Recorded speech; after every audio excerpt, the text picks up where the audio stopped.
আসসালামু আলাইকুম। Runa village cooking নিয়ে আপনাদের সকলকে স্বাগতম। দেখেন, এই ফলগুলো আপনারা কম বেশি সকলেই চেনেন। গ্রামে এটা যেখানে সেখানে হয়ে থাকে। এটাকে ডুমুর বলে। তো এর উপকারিতা সম্পর্কে কম বেশি সবাই জানে। এটার অনেক গুণ উপকারিতা রয়েছে। তো এই ডুমুরগুলো বিভিন্নভাবে খাওয়া যায়। কেউ আছে ভর্তা করে খায়, কেউ আছে এমনি রান্না করে খাই চিংড়ি মাছ দিয়ে। তো আমি আপনাদেরকে এটা কুটে রান্না দেখাবো। তো কুটে আজকে আমি এটা হচ্ছে গরুর মাংস দিয়ে রান্না করব।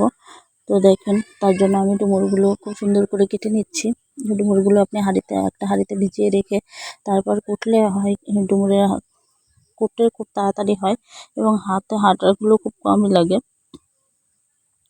এবং তাড়াতাড়ি হয়। ডুমুরগুলো কোটার সময় দেখে নেবেন, ডুমুর পাড়ার সময় যে অনেক সুন্দর যে ডুমুরগুলো মাংস বেশি সেই ডুমুরগুলো নেওয়ার চেষ্টা করবেন। তো ডুমুরগুলো আমার কুটে কেটে ধুয়ে আনা হয়ে গেছে। তো আমি একটা কড়াইতে তেল গরম করতে দিলাম পরিমাণ মতো। তার ভিতর পেঁয়াজ, দারচিনি ও তেজপাতা দিয়ে দিলাম এবং দিয়ে দিলাম রসুন বাটা। তো আমি আজকে গোশত দিয়ে রান্না করব, গরুর গোশত দিয়ে। তার জন্য গোশতটা আমি আলাদা করে ধুয়ে পরিষ্কার করে ছোট ছোট করে কেটে নিয়েছি। তো এটা আমি পরে দেবো। তার মধ্যে আপনাদের দেখালাম। এবার দিয়ে দিলাম মশলা বাটা, মশলাতে এবং দিলাম শুকনো ঝাল বাটা। আপনি আপনার পরিমাণ মতো দিবেন, যেমন জিনিস নেবেন তেমনই পরিমাণ মতো দিবেন। আপনি যতটুকু নেবেন ততটুকু মাপ মতোই সব কিছু ব্যবহার করবেন। তো আমি পরিমাণ মতো লবণ দিয়ে দিলাম, দিয়ে সুন্দর করে নাড়াচাড়া করে মশলাটা কষিয়ে নেব। এবার দিয়ে দেবো গোশতগুলো। বেশি মশলাটা আমি বেশি ভালোভাবে কষাবো না, হালকা কাঁচা থাকতেই আমি দিয়ে দিব, যেহেতু গোশতটা আমার কষাতে সময় লাগবে। তো গোশতের সঙ্গেই মশলাগুলো আস্তে আস্তে কষানো হয়ে যাবে। তো দেখুন, এবার দিলাম আমি শুকনো জিরে গুঁড়ো ভাজা, দিয়ে আমি আবারও নাড়াচাড়া করে এটা একটু করে নেব, মিশিয়ে নেব। মিশিয়ে নেওয়ার পর এর ভিতরে আমি কুটে রাখা ডুমুরগুলো সব একে একে তুলে দেব।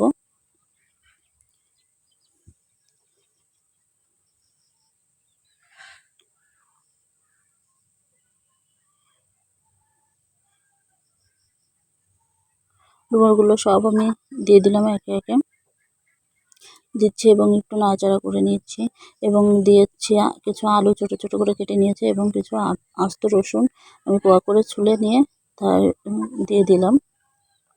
তো এটা আপনি যত কষাবেন ততই ভালো লাগবে।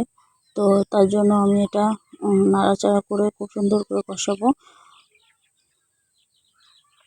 দেখেন, এটা সমানিয়ে কষাতে হবে। তো আমি অল্প পানি দিয়ে এবার ঢাকনা দিয়ে ঢেকে কিছু সময় কষিয়ে নেব। দেখেন, আমার 5 মিনিট পর ঢাকনাটা তুললে ঝোল পানিটা একদম শুকিয়ে গেছে। তো এবার আমি এটা নাড়িয়ে নাড়িয়ে খুব সুন্দর করে কষাবো, যতক্ষণ না খুব সুন্দর একটা ঘ্রাণ আসে ভাজা ভাজা। দেখেন, আপনি যতটা সুন্দর কষাবেন, যে কোনো তরকারিতে যত সুন্দর কষাবেন ততই আপনার তরকারি খেতে স্বাদ হবে।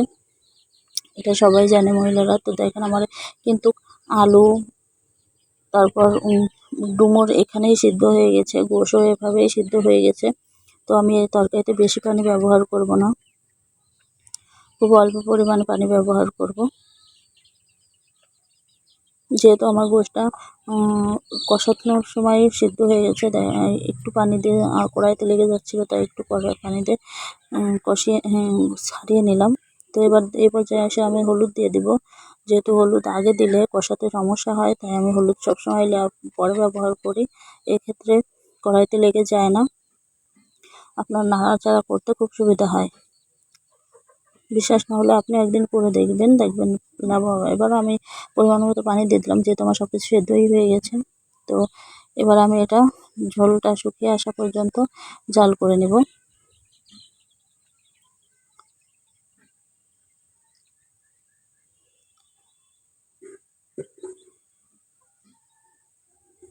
দেখেন, খুব বেশি সময়ে লাগবে না।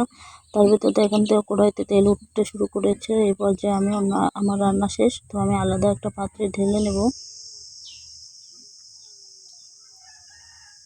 দেখেন রান্নাটা এমন হয়েছে। তো আমার ভিডিওটা ভালো লাগলে সবাই একটু লাইক ও সাবস্ক্রাইব করে আমার পাশে থাকবেন।